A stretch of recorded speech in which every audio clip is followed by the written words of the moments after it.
This is Good Morning Transfers, and this is your Manchester United who are in news in the last couple of minutes. Drive himself in the same car we saw him going to the training ground in yesterday. You can see him there, sunglasses on, his family alongside him as well as he goes through and prepares to board. Manchester United have signed a midfielder, but Darmesh, not who we thought. Very good. But it is an exciting signing, actually, because Manchester United have announced a signing.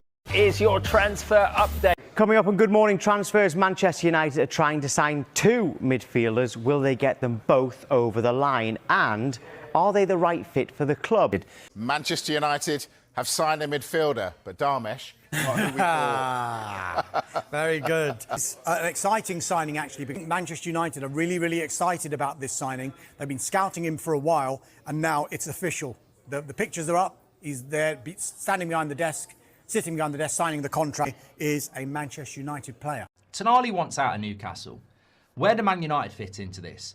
Well, Anthony Gordon wants out of Newcastle, but he's off to the World Cup. Livramento apparently wants out of Newcastle. He's off to the World Cup. There's talks about Lewis Hall and Bruno Guimaraes. Newcastle can't lose half a team.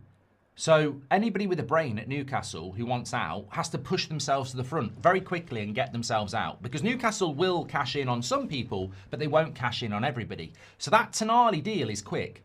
The problem is Newcastle are going, we want £100 million, and clubs are going, yeah, we'll wait a little bit. We'll wait a little bit because that price is going to come down. But I don't think it is. I don't actually think it is, because I think the more players Newcastle sell, the less they'll want to sell Tonali.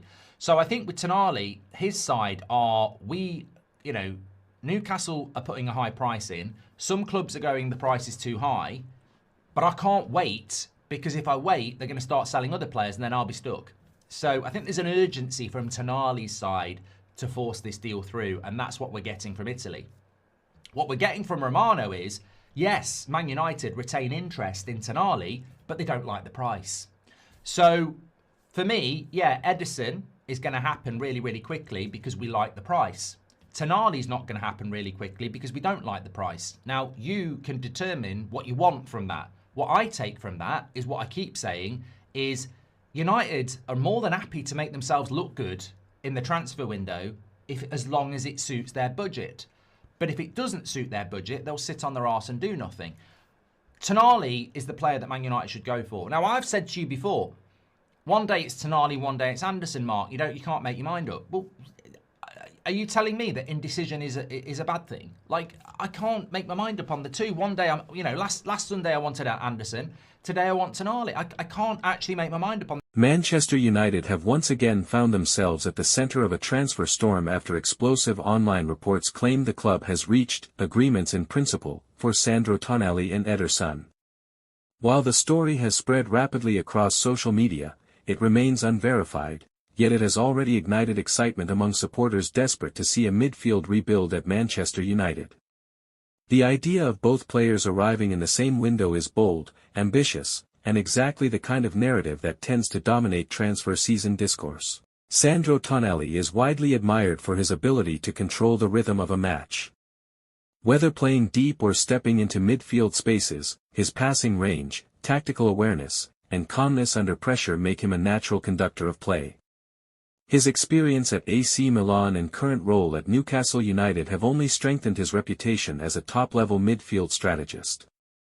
In contrast, Ederson represents power and intensity.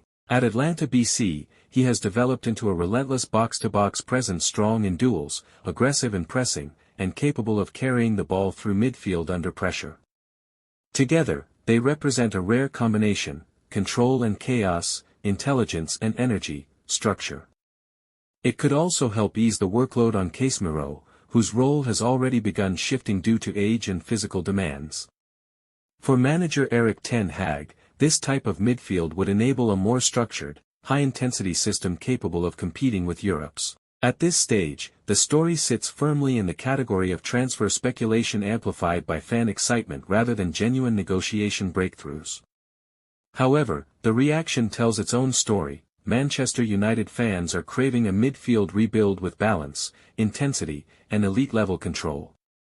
Tonali and Ederson represent exactly that vision, even if, for now, it exists more in imagination than reality. Still, as every transfer window proves, football has a habit of turning speculation into shock announcements when least expected.